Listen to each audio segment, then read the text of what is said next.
बच्चों, स्वागत है आपका हमारे इस YouTube channel UP physics 12th में। जैसा कि हम लोगों ने पिछले वीडियो में देखा कि किसी समांतर प्लेट संधारित्र की धारिता का फार्मूला जो होता है वो C नॉट बराबर होता है epsilon not A by D. ये क्या है? समांतर प्लेट संधारित्र के प्लेटों का क्षेत्रफल है। डी जो है इन प्लेटों के बीच की दूरी है और एप्सिलॉन नॉट जो है वो क्योंकि इसके प्लेटों के बीच वायु या निर्वात है तो इसलिए हमने यहाँ पर एप्सिलॉन नॉट जो है वो वायु या निर्वात की विद्युतशीलता का प्रयोग किया है। तो इस सूत्र से हमें पता लगता है कि समांतर प्लेट संधारित्र की धारिता किस किस पर निर्भर करती है। यहाँ पर क्या है? प्लेटों के बीच वायु है। तो इस सूत्र से पता लग रहा है कि संधारित्र की धारिता प्लेटों के क्षेत्रफल के अनुक्रमानुपाती होती है। जितना ज्यादा क्षेत्रफल उतना ही ज्यादा धारिता।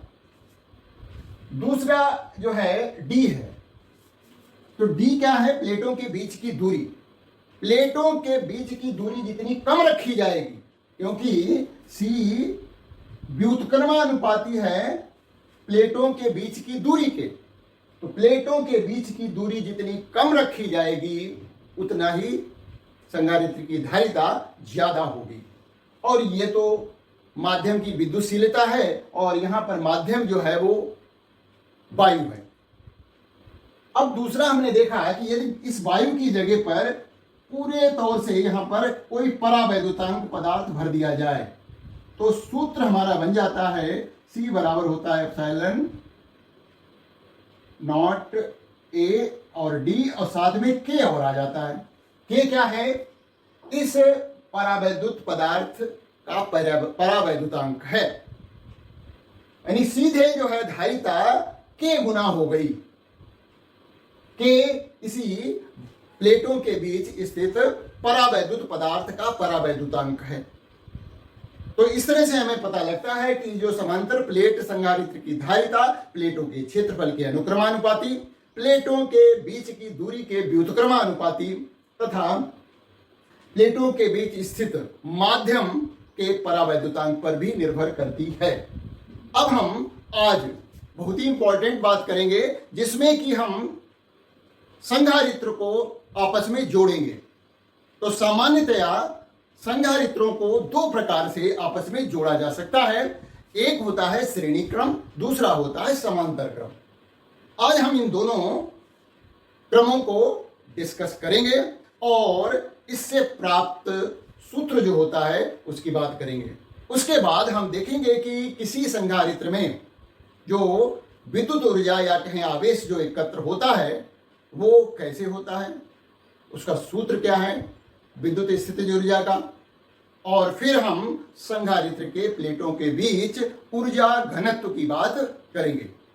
सभी फार्मूले बहुत ही इंपॉर्टेंट हैं, विशेषकर तो बात समझने की है।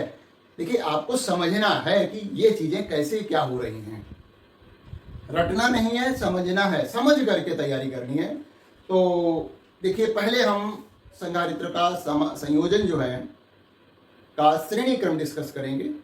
श्रेणी क्रम में क्या होता है कि एक संधारित्र को दूसरे से, दूसरे को तीसरे से इस प्रकार जोड़ा जाता है कि उन सभी संधारित्रों पर आवेश की मात्रा समान रहे।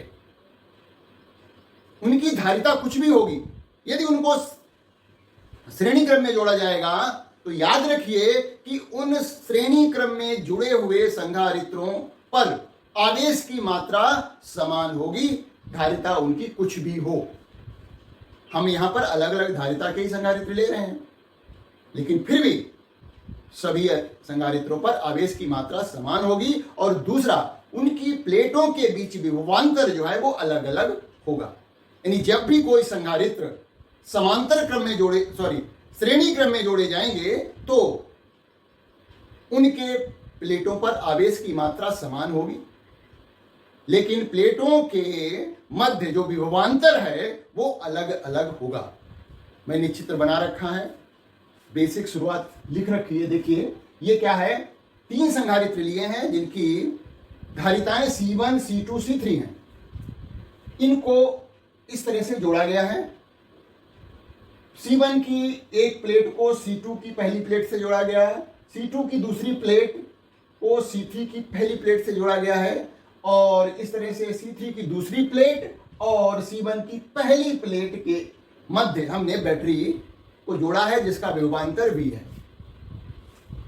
यहां पर बैटरी क्या करेगी, इसको आवेश देगी, आवेश Q प्रवाहित होगा और फिर इस प्लेट पर धनात्मक आवेश आ जाएगा, तो प्रेरण द्वारा इस पर ऋणात्मक आवेश आएगा और फिर जो है प्रेरण होगा तो C2 की दूसरी प्लेट धनात्मक हो जाएगी, पहली प्लेट धनात्मक हो जाएगी, दूसरी ऋणात्मक हो जाएगी। इसी तरह से C3 की पहली प्लेट जो है वो धनात्मक होगी और प्रेरण द्वारा दूसरी प्लेट जो है ऋणात्मक हो जाएगी।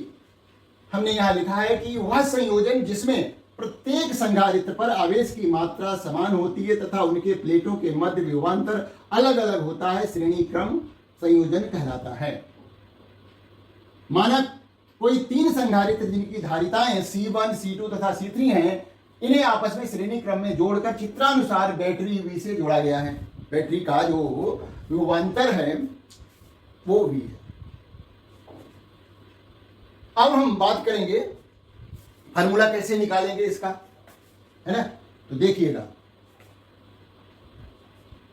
आवेश की मात्रा समान है, विभवांतर अलग अलग है, अतः सभी संधारित्रों के प्लेटों के मध्य जो विभवांतर है उसकी मात्रा निकाल लेते हैं। अतः यहां लिखें, यदि संधारित्र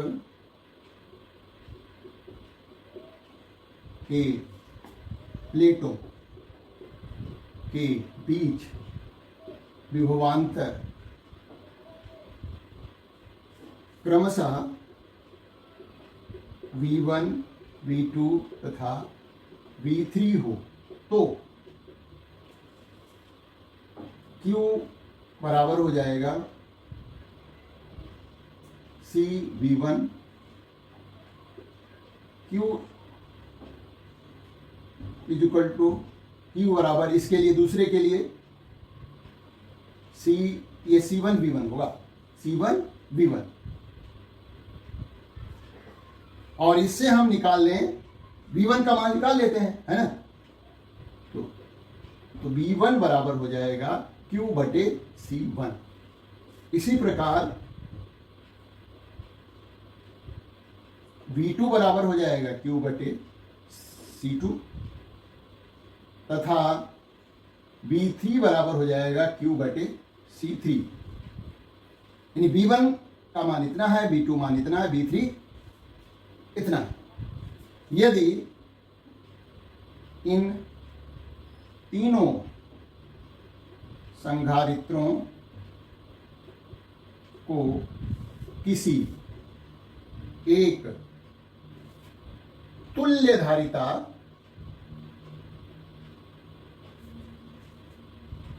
C वाले संधारित्र से विस्थापित कर दिया जाए, विस्थापित कर दिया जाए, मतलब इन तीनों को हटा करके हम एक संधारित्र लगाएंगे जिसकी जो धारिता है, तुल्य धारिता, वो इसी के बराबर है, इन्हीं तीनों संधारित्रों के धारिता के समान है। यदि इन तीनों संधारित्रों को किसी एक तुल्य धारिता C वाले संधारित्र से विस्थापित कर दिया जाए तो V बराबर हो जाएगा Q बटे C। ये हमारी जो समीकरणें आई थी कई एक, वो इनको 1 नंबर डाल देते हैं, इसको 2 नंबर डाल देते हैं, है ना। अब क्योंकि जो बैटरी है उसका विभवांतर V है और यही विभवांतर V 3 भागों में विभाजित हो गया है, क्योंकि V बराबर हो जाएगा V1 plus V2 plus V3। तो अब इनका मान रख दीजिए, V1, V2, V3 का और V का। समीकरण 1 तथा 2 से V की जगह पर रखेंगे Q बटे C बराबर Q बटे C1 प्लस Q बटे C2 प्लस Q बटे C3, Q बटे C। Q यहाँ पर हम कॉमन ले लेंगे, 1 बटे C1 प्लस 1 बटे C2 प्लस 1 बटे C3। अब देखिए ये वाला Q और ये वाला Q कट जाएगा, तो हमारा फार्मूला आ गया 1 बटे C बराबर होता है 1 बटे C1 प्लस 1 बटे C2 प्लस 1 बटे C3। ये फार्मूला आया जब संधारित्रों को श्रेणी क्रम में जोड़ा जाए। तो तुल्य धारिता इस तरह से निकालते हैं। यदि दो संधारित्र हों, यदि दो संधारित्र श्रेणी क्रम में जुड़े हों,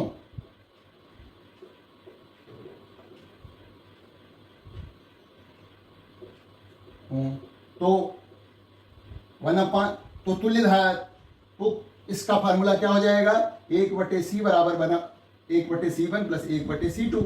इसको हल करेंगे तो C बराबर आ जाएगा C1 C2 बटे C1 प्लस C2। तो ये तुल्य धारिता का फार्मूला डायरेक्ट हम लगा सकते हैं यदि केवल दो संधारित्रों को श्रेणी क्रम में जोड़ना हो और उसकी तुल्य धारिता निकालनी हो। तो C बराबर होता है C1 गुणा C2 बटे C1 प्लस C2, C3 नहीं C2। ये अब हम बात करेंगे यदि संधारित्रों को समांतर क्रम में जोड़ा जाए।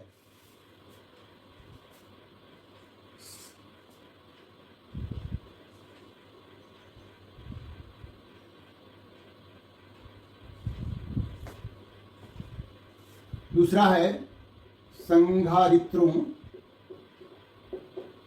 का समांतर क्रम में संयोजन। ये पैरेलल कॉम्बिनेशन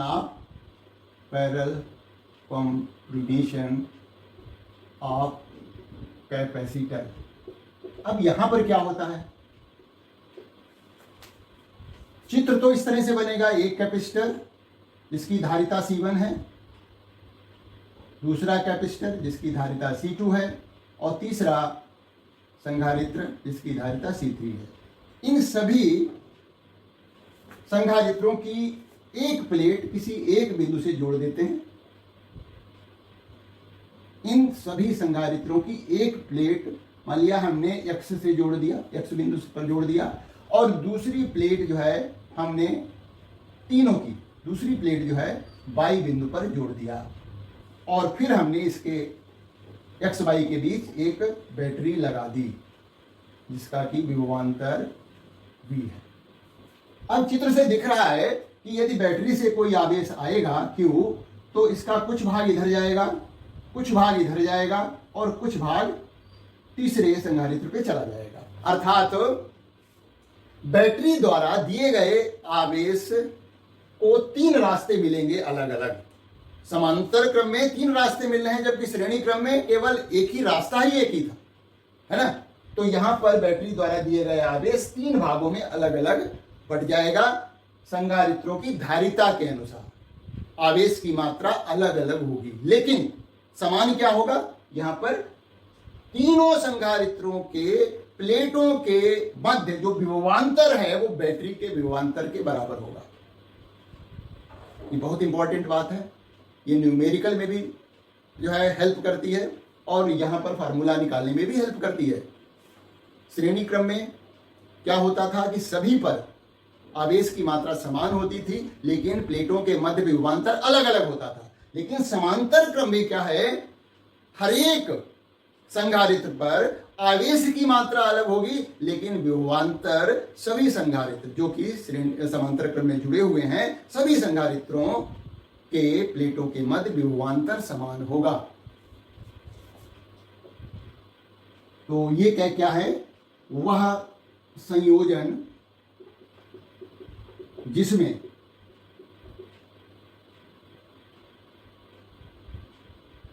सभी संधारित्रों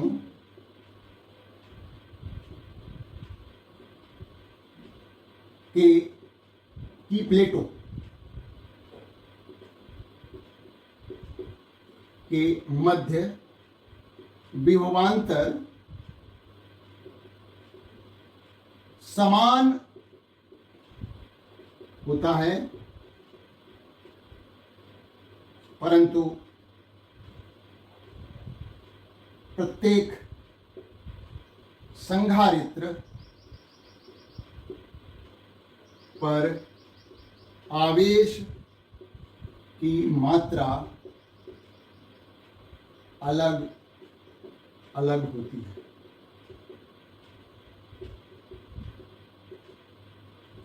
समांतर क्रम संयोजन कहलाता है। ये बहुत इंपॉर्टेंट बात है। वह संयोजन जिसमें सभी संधारित्रों की प्लेटों के मध्य विभवांतर समान होता है, परंतु प्रत्येक संधारित्र पर आवेश की मात्रा अलग अलग होती है, समांतर क्रम संयोजन कहलाता है। देखिए, हमने तीनों संधारित्र की जो धारिता ली है वो अलग अलग है, इसीलिए जो है सभी पर आवेश भी अलग अलग होगा। अब धारिताएं समान होंगी तब तो आवेश भी समान होगा। माना 3 संधारित्र जिनकी धारिताएं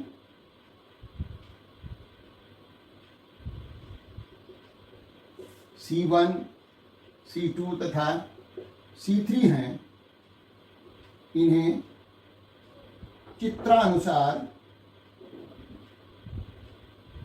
समांतर क्रम में जोड़ा गया है।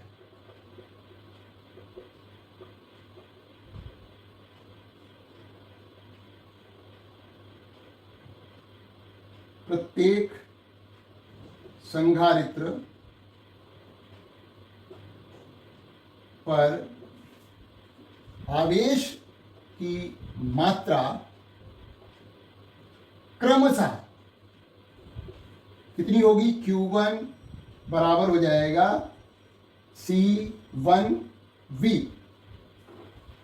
Q2 बराबर हो जाएगा C2V, Q3 बराबर हो जाएगा C3V। इसको समीकरण हम 1 डालेंगे है। तो इसमें 3 समीकरण है देखा जाए, लेकिन हम इसको संयुक्त रूप से 1 नंबर दे देते हैं, ठीक है। अब यदि इन संधारित्रों को किसी C धारिता वाले तुल्य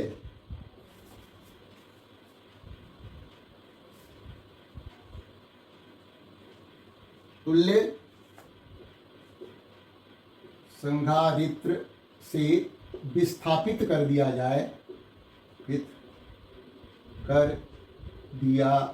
जाए तो आवेश Q बराबर हो जाएगा C इंटू बी। मतलब हमने तीनों की जगह पर एक अकेला संधारित्र लगा दिया, तीनों को हटाकर एक संधारित्र लगा दिया गया है, और जिसकी तुल्य धारिता इन तीनों के बराबर है। जब तुल्य धारिता बराबर है तो उस पर आवेश भी उतना ही होगा जितना कि इन तीनों पर मिलकर के आवेश आ रहा है।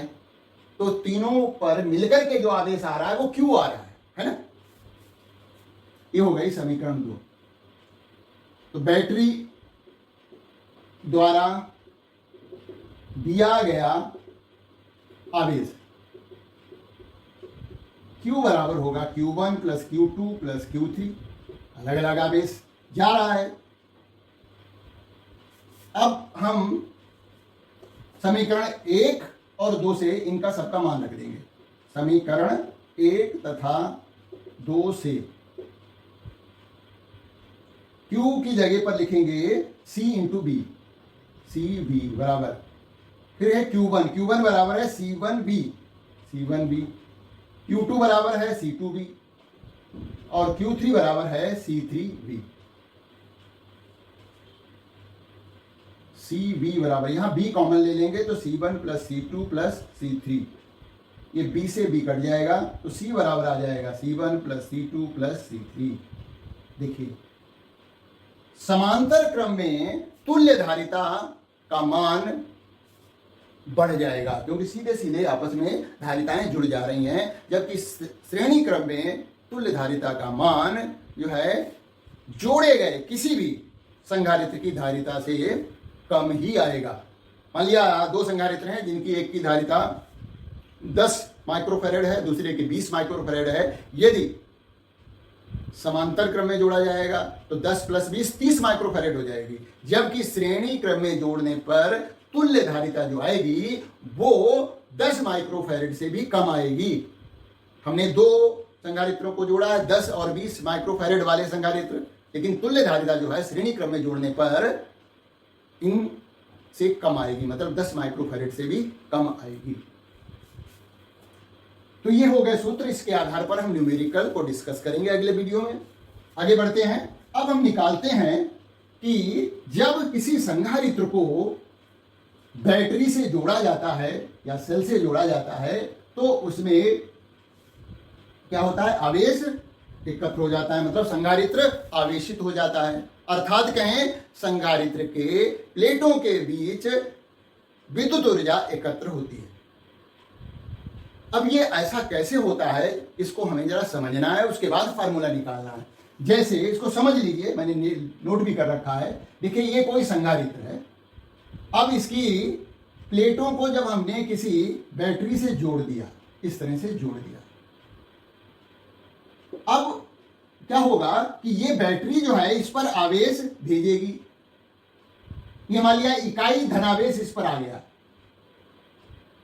पहली इकाई धनावेश पहुंच गया पहली प्लेट पर, कोई प्रॉब्लम नहीं। लेकिन अब क्या होगा कि यदि जब ये बैटरी पुनः आवेश भेजेगी, क्योंकि बैटरी तो लगातार आवेश भेज रही है, अब जब ये पुनः आवेश भेजेगी तो ये जो पहले से मौजूद आवेश है, पहले से जो मौजूद आवेश है वो इस आने वाले आवेश को प्रतिकर्षित करेगा, आने से रोकेगा।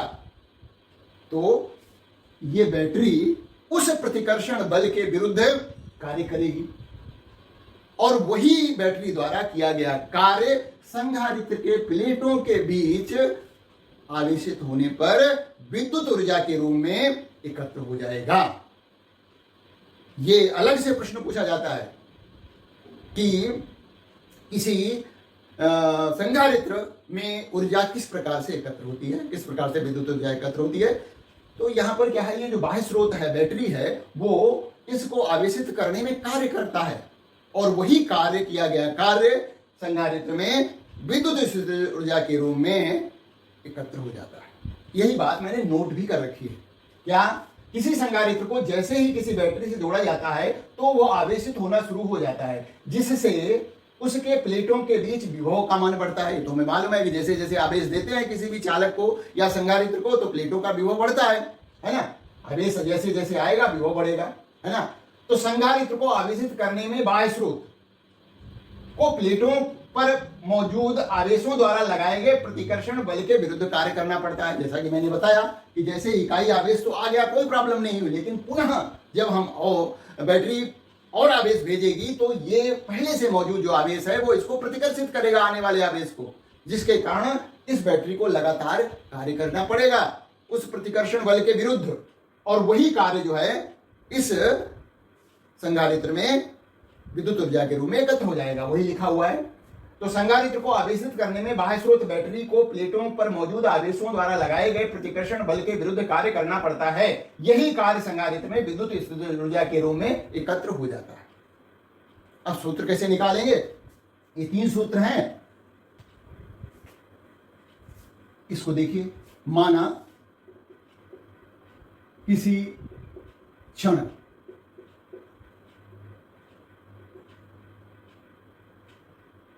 संधारित्र जिसकी धारिता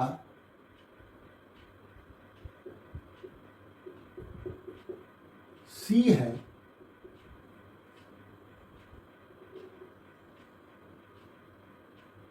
इसे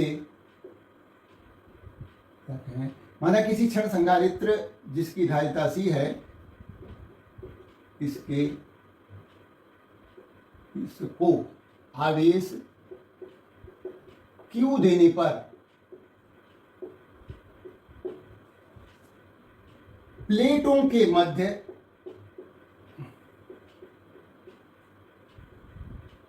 विभवांतर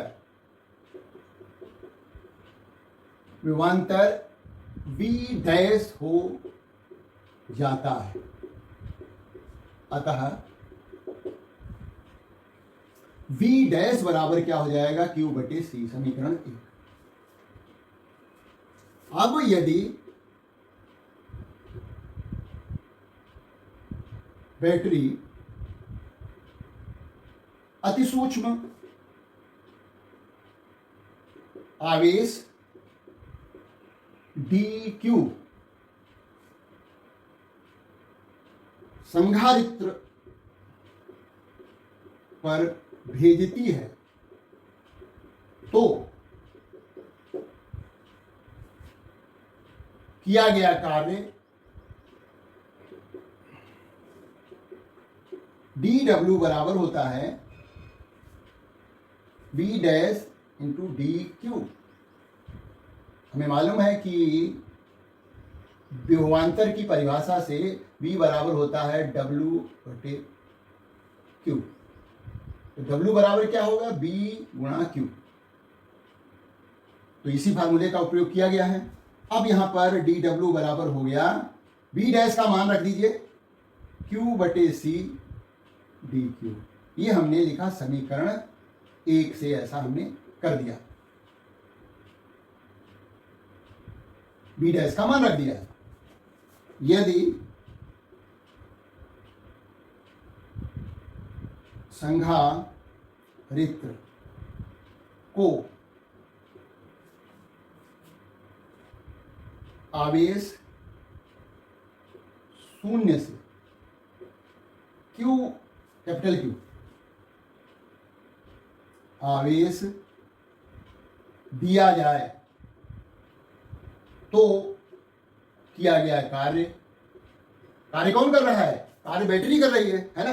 बैटरी ही तो आवेश दे रही है। यदि संधारित्र को आवेश 0 से, 0 है ये आवेश, 0 लिख देते हैं, 0 से Q आवेश दिया जाए, 0 से लगा करके Q आवेश तक दिया जाए तो किया गया कार्य। हमें क्या करना पड़ेगा, इसको इसका ये जो फॉर्मूला आया इसका समाकलन करना पड़ेगा।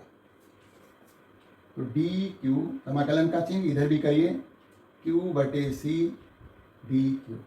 और इसकी सीमाएं क्या है, 0 से लगा करके कैपिटल Q तक। यहां पर c जो है नियत है, क्योंकि संधारित्र की धारिता जो है वो तो c तो नियत है, तो इसको हम बाहर निकाल लेंगे।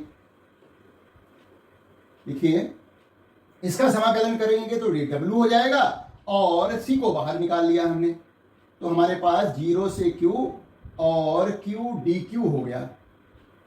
इसके लिए सूत्र जो लगता है समाकलन का वो ये है, x की घात n dx बराबर होता है x की घात n प्लस 1 बटे n प्लस 1। ये है। तो यहां पर q की घात कितनी है, यहां पर x dx है, यहां पर q dq है। q की घात कितनी है, 1 है।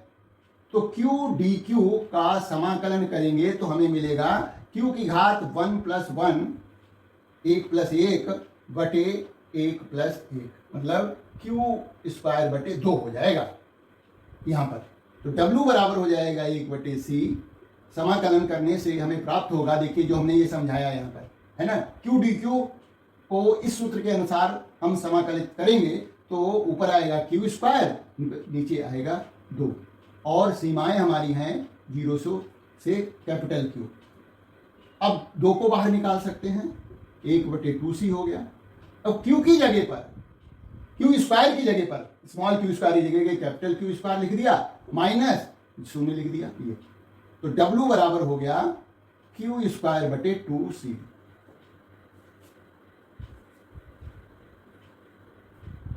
अतः संधारित्र, या लिख दीजिए यही कार्य संधारित्र में विद्युत ऊर्जा के रूप में विद्युत ऊर्जा के रूप में एकत्र हो जाता है। तो इस विद्युत ऊर्जा संधारित्र की ऊर्जा जो है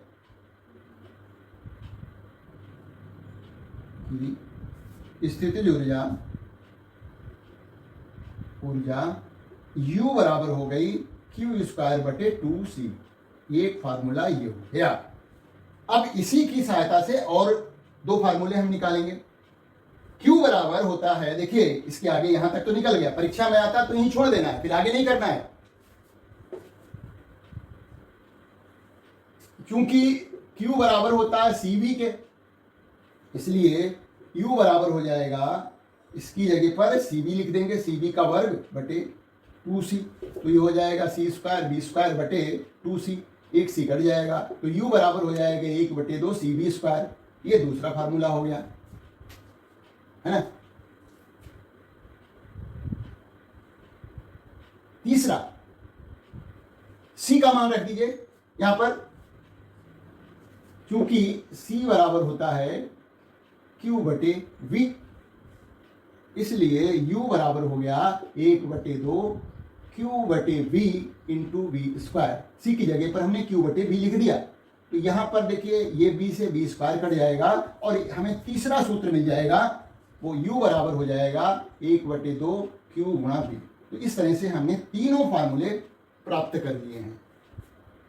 यहां पर कैपिटल Q हमने प्रयोग किया है, तो कैपिटल Q लिखिए फिर, तो है ना, स्मॉल q मत लिखिए, कैपिटल Q लिखिए, कैपिटल Q × V, है ना।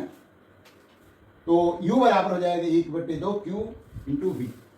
तो ये तीन फार्मूले हमारे पास आ जाते हैं, जैसी जरूरत पड़ेगी स्थितिज ऊर्जा के लिए यही फार्मूले हम प्रयोग करेंगे। अंतिम टॉपिक है हमारा, वो है आवेशित समांतर प्लेट संधारित्र की प्लेटों के बीच विद्युत क्षेत्र में ऊर्जा घनत्व, यानी प्लेटों के बीच में जो विद्युत क्षेत्र बनता है और जो ऊर्जा एकत्र होती है प्लेटों के बीच, उसका ऊर्जा घनत्व क्या है, यानी ऊर्जा का आयतन के सापेक्ष जब हम मान निकालेंगे, यानी ऊर्जा जितनी एकत्र हुई बटे आयतन, तो वो हो जाएगा ऊर्जा घनत्व। प्रति एकांक आयतन में एकत्र ऊर्जा को हम ऊर्जा घनत्व कहते हैं, है ना। ये है हमारा टॉपिक। अगला क्या है, आवेशित समांतर प्लेट संधारित्र की प्लेटों के बीच विद्युत क्षेत्र में ऊर्जा घनत्व। तो प्रति एकांक आयतन में संचित ऊर्जा को ऊर्जा घनत्व कहते हैं।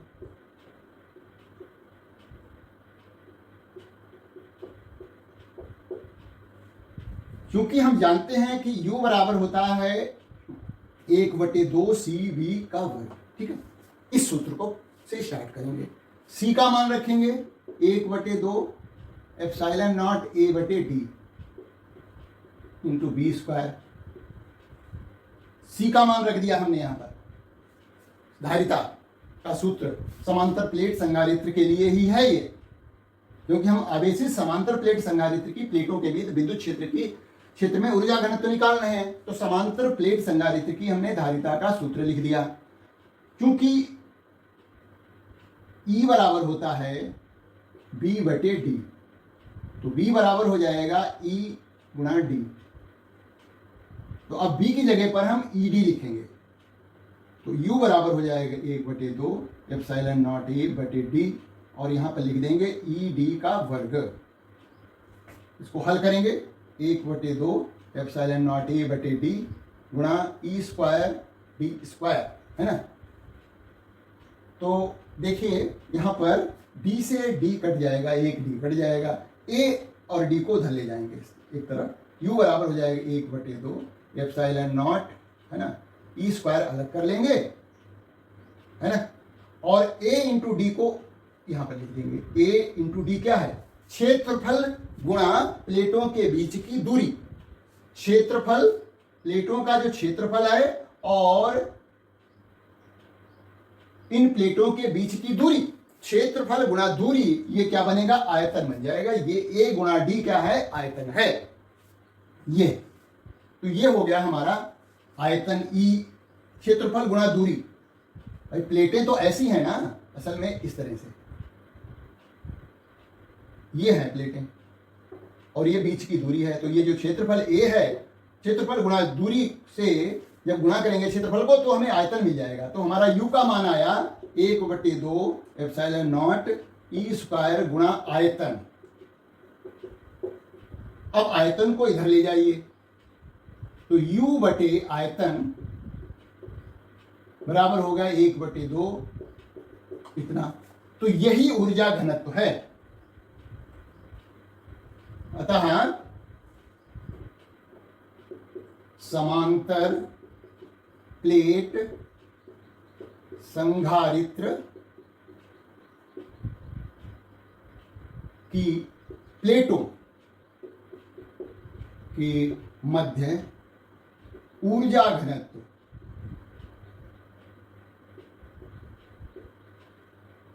बराबर होता है 1/2 एप्सिलॉन नॉट ई स्क्वायर।